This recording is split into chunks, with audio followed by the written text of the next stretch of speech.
शांति। आज है 29 जनवरी 2021। मीठे प्यारे बाबा के महावाक्य सुनेंगे। मुरली का सार।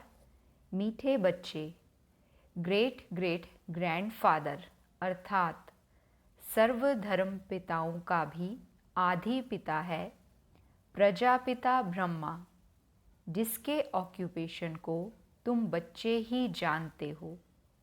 प्रश्न है, कर्मों को श्रेष्ठ बनाने की युक्ति क्या है?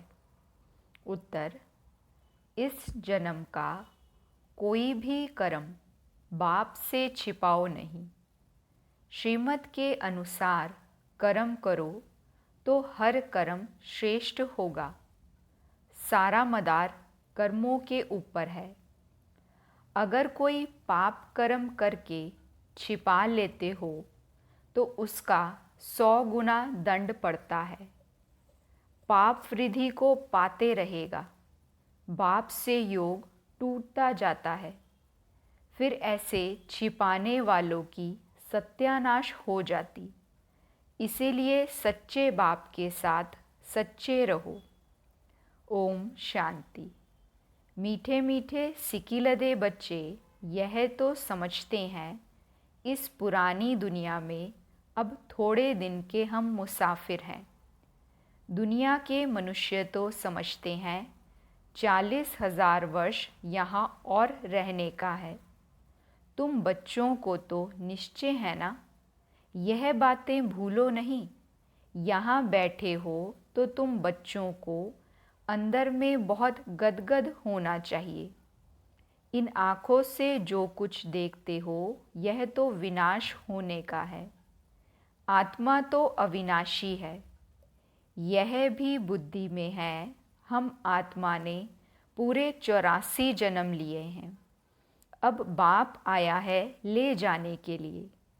पुरानी दुनिया जब पूरी होती है तब बाप आते हैं नई दुनिया बनाने। नई दुनिया से पुरानी, फिर पुरानी दुनिया से नई दुनिया। इस चक्र का तुम्हारी बुद्धि में ज्ञान है। अनेक बार हमने यह चक्र लगाया है। अभी यह चक्र पूरा होता है। फिर नई दुनिया में हम थोड़े से देवता ही रहेंगे, मनुष्य नहीं होंगे। अभी हम मनुष्य से देवता बन रहे हैं। यह तो पक्का निश्चय है ना। बाकी कर्मों पर ही सारा मदार है। मनुष्य उल्टा कर्म करते हैं तो वह अंदर खाता ज़रूर है। इसलिए बाप पूछते हैं, इस जन्म में ऐसे कोई पाप तो नहीं किए हैं? यह है छी छी रावण राज्य। यह भी तुम समझते हो। दुनिया नहीं जानती कि रावण किस चीज़ का नाम है। बापूजी कहते थे राम राज्य चाहिए, परंतु अर्थ नहीं समझते थे। अब बेहद का बाप समझाते हैं राम राज्य किस प्रकार का होता है। यह तो धुंधकारी दुनिया है। अभी बेहद का बाप बच्चों को वर्षा दे रहे हैं। अभी तुम भक्ति नहीं करते हो। अभी बाप का हाथ मिला है। बाप के सहारे बगैर तुम विषय वैतरणी नदी में गोते खाते रहते थे।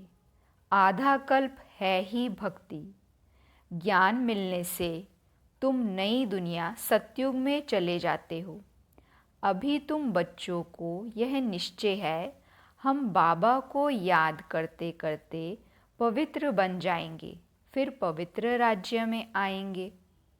यह ज्ञान भी अभी पुरुषोत्तम संगम युग पर तुमको मिलता है। यह है पुरुषोत्तम संगम युग। जबकि तुम छीछी से गुलगुल, कांटों से फूल बन रहे हो। कौन बनाते हैं? बाप। बाप को जाना है। हम आत्माओं का वह बेहद का बाप है। लौकिक बाप को बेहद का बाप नहीं कहेंगे। पारलौकिक बाप आत्माओं के हिसाब से सबका बाप है। फिर ब्रह्मा का भी ऑक्यूपेशन चाहिए ना। तुम बच्चे सबका ऑक्यूपेशन जान चुके हो, विष्णु के भी ऑक्यूपेशन को जानते हो। कितना सजा हुआ है, स्वर्ग का मालिक है ना। यह तो संगम का ही कहेंगे, मूल वतन, सूक्ष्म वतन, स्थूल वतन, वह भी संगम में आते हैं ना। बाप समझाते हैं पुरानी दुनिया और नई दुनिया का यह संगम है। पुकारते भी हैं, हे पतित पावन आओ। पावन दुनिया है नई दुनिया और पतित दुनिया है पुरानी दुनिया। यह भी जानते हो बेहद के बाप का भी पाठ है, क्रिएटर डायरेक्टर है ना। सब मानते हैं तो ज़रूर उनकी कोई तो एक्टिविटी होगी ना। उनको आदमी नहीं कहा जाता है, उनको तो शरीर नहीं है। बाकी सबको या तो मनुष्य या देवता कहेंगे। शिव बाबा को तो ना देवता ना मनुष्य कह सकते, क्योंकि उनको शरीर ही नहीं है। यह तो टेम्परेरी लिया है। खुद कहते हैं, मीठे मीठे बच्चों को मैं शरीर बगैर राजयोग कैसे सिखलाऊं।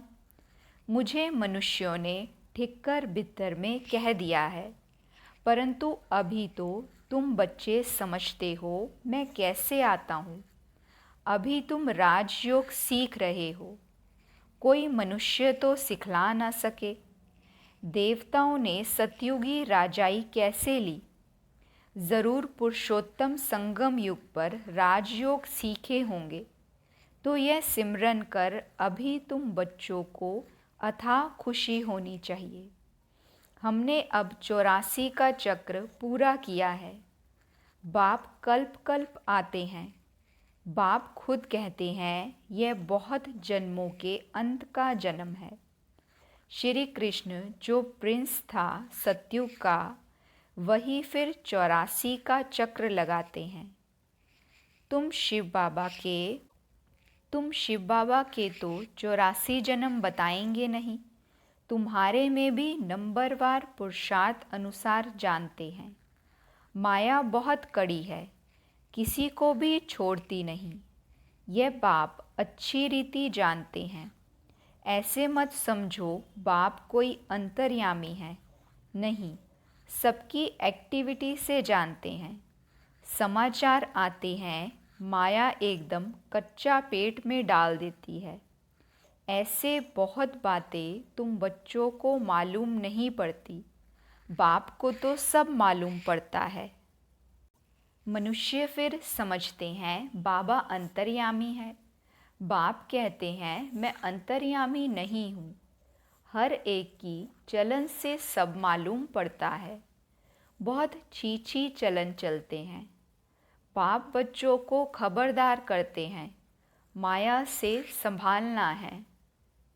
माया ऐसी है, किसी ना किसी रूप में एकदम हप कर लेती है।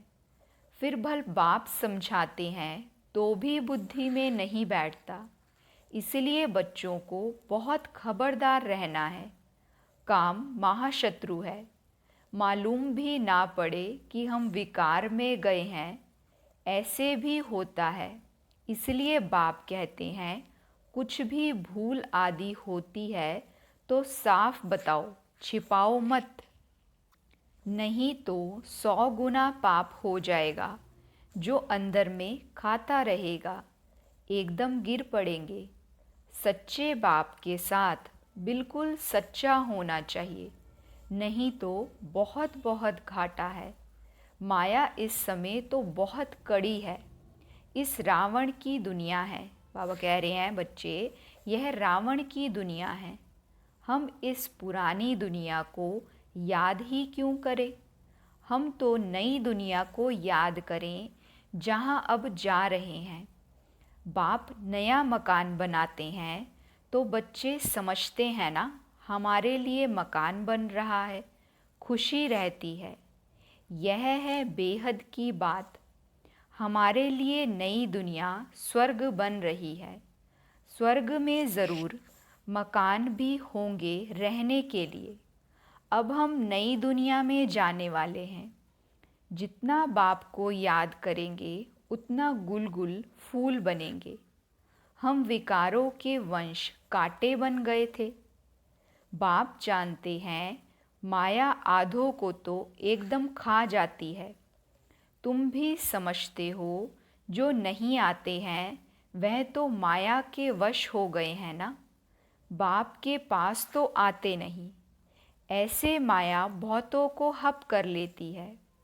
बहुत अच्छे अच्छे कहकर जाते हैं हम ऐसे करेंगे, यह करेंगे। हम तो यज्ञ के लिए प्राण देने के लिए तैयार हैं। आज वह है नहीं। तुम्हारी लड़ाई है ही माया के साथ। दुनिया में यह कोई नहीं जानते माया के साथ लड़ाई कैसे होती है।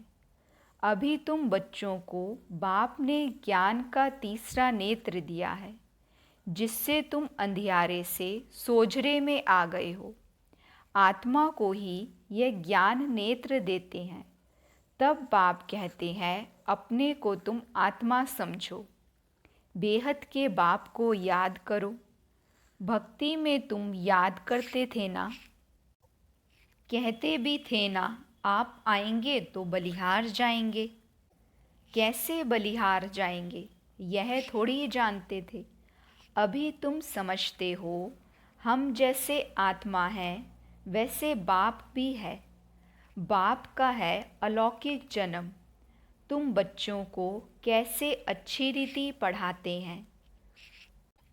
खुद कहते हो यह तो वही बाप है जो कल्प कल्प हमारा बाप बनते हैं। हम भी बाबा बाबा कहते हैं, बाप भी बच्चे बच्चे कहते हैं। वही टीचर के रूप में राजयोग सिखलाते हैं और तो कोई राजयोग सिखला ना सके। विश्व का तुमको मालिक बनाते हैं तो ऐसे बाप का बनकर फिर उसी टीचर की शिक्षा भी लेनी चाहिए। खुशी में गदगद होना चाहिए। अगर छी बना तो फिर वह खुशी आएगी नहीं। भल कितना भी माथा मारे फिर जैसे वह हमारा जाति भाई नहीं। यहाँ मनुष्यों के कितने सरनेम होते हैं। तुम्हारा सरनेम देखो कितना बड़ा है। यह है बड़े ते बड़ा ग्रेट ग्रेट ग्रैंडफादर ब्रह्मा। उनको कोई जानते ही नहीं। शिव बाबा को तो सर्वव्यापी कह दिया है। ब्रह्मा का भी किसी को पता नहीं पड़ता। चित्र भी है ब्रह्मा विष्णु शंकर के। ब्रह्मा को सूक्ष्म वतन में ले गए हैं। बायोग्राफी कुछ नहीं जानते। सूक्ष्म वतन में ब्रह्मा को दिखाते हैं, फिर प्रजापिता ब्रह्मा कहाँ से आएगा। वहाँ बच्चे एडॉप्ट करेंगे क्या, किसी को भी पता नहीं है। प्रजापिता ब्रह्मा कहते हैं परंतु बायोग्राफी नहीं जानते। बाबा ने समझाया है यह हमारा रथ है।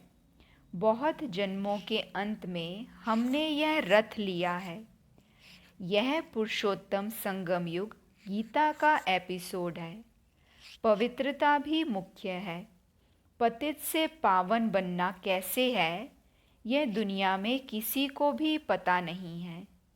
साधु संत आदि कभी ऐसे नहीं कहेंगे कि देह सहित सबको भूलो। एक बाप को याद करो तो माया के पाप कर्म सब भस्म हो जाएंगे। कोई गुरु ऐसे कभी नहीं कहेंगे। बाप समझाते हैं यह ब्रह्मा कैसे बनता है। छोटेपन में गावड़े का छोरा था। 84 जन्म लिए हैं, फर्स्ट से लेकर लास्ट तक। तो नई दुनिया सो फिर पुरानी हो जाती है। अभी तुम बच्चों की बुद्धि का ताला खुला है। तुम समझ सकते हो, धारणा कर सकते हो। अभी तुम बुद्धिमान बने हो, आगे बुद्धिहीन थे। यह लक्ष्मी नारायण बुद्धिवान है और यहाँ बुद्धिहीन है।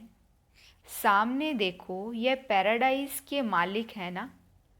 कृष्ण स्वर्ग का मालिक था, फिर गांवरे का छोरा बना। तुम बच्चों को यह धारण कर फिर पवित्र भी ज़रूर बनना है। मुख्य है ही पवित्रता की बात।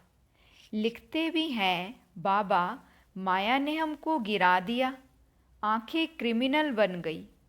बाप कहते हैं अपने को आत्मा समझो, बस अब तो घर जाना है। बाप को याद करना है थोड़े टाइम के लिए, शरीर निर्वाह के लिए कर्म कर फिर हम चले जाते हैं। इस पुरानी दुनिया के विनाश के लिए लड़ाई भी लगती है। यह भी तुम देखना कैसे लगती है। बुद्धि से समझते हैं हम देवता बनते हैं तो हमको नई दुनिया भी चाहिए, इसलिए विनाश ज़रूर होगा। हम अपनी नई दुनिया स्थापन कर रहे हैं श्रीमत पर। बाप कहते हैं मैं तुम्हारी सेवा में उपस्थित होता हूँ। तुमने डिमांड की है कि हम पतितों को आकर पावन बनाओ, तो तुम्हारे कहने से मैं आया हूँ। तुमको रास्ता बताता हूँ बहुत सहज, मन मना भव। भगवानुवाच है ना, सिर्फ कृष्ण का नाम दे दिया है। बाप के नेक्स्ट है कृष्ण। यह परम धाम का मालिक, वह विश्व का मालिक। सूक्ष्म वतन में तो कुछ होता ही नहीं है। सभी से नंबरवार है श्री कृष्ण, जिसको बहुत प्यार करते हैं। बाकी तो पीछे पीछे आए हैं। स्वर्ग में तो सभी जा ना सकें, तो मीठे मीठे बच्चों को हड्डी खुशी रहनी चाहिए। आर्टिफिशियल खुशी नहीं चल सकती। बाहर से किस्म किस्म के बच्चे बाबा के पास आते थे, कब पवित्र नहीं रहते। बाबा समझाते थे विकार में जाते हो तो फिर आते ही क्यों हो। कहते थे क्या करें, रह नहीं सकते। रोज़ आता हूँ, ना जाने कब कोई ऐसा तीर लग जाए। आप बगैर सदगति कौन करेंगे। आकर बैठ जाते हैं। माया बड़ी प्रबल है। निश्चय भी होता है बाबा हमको पतित से पावन गुलगुल बनाते हैं, परंतु क्या करें, फिर भी सच तो बोलता था। अब ज़रूर वह सुधर गया होगा। उनको यह निश्चय था इन द्वारा ही हम सुधरेंगे। इस समय कितने एक्टर्स हैं, एक के फीचर्स ना मिलें दूसरे से, फिर कल्प बाद उस ही फीचर से पार्ट रिपीट करेंगे। आत्माएं तो सब फिक्स है ना। सभी एक्टर्स बिल्कुल एक्यूरेट पार्ट बजाते रहते हैं, कुछ भी फर्क हो नहीं सकता। सभी आत्माएं अविनाशी हैं, उनमें पार्ट भी अविनाशी नूंदा हुआ है। कितनी समझाने की बातें हैं, कितना समझाते हैं फिर भी भूल जाते हैं, समझा नहीं सकते हैं। यह भी ड्रामा में होना है। हर कल्प राजाई तो स्थापन होती ही है। सतयुग में आते ही थोड़े हैं, सो भी नंबरवार। यहाँ भी नंबरवार है ना।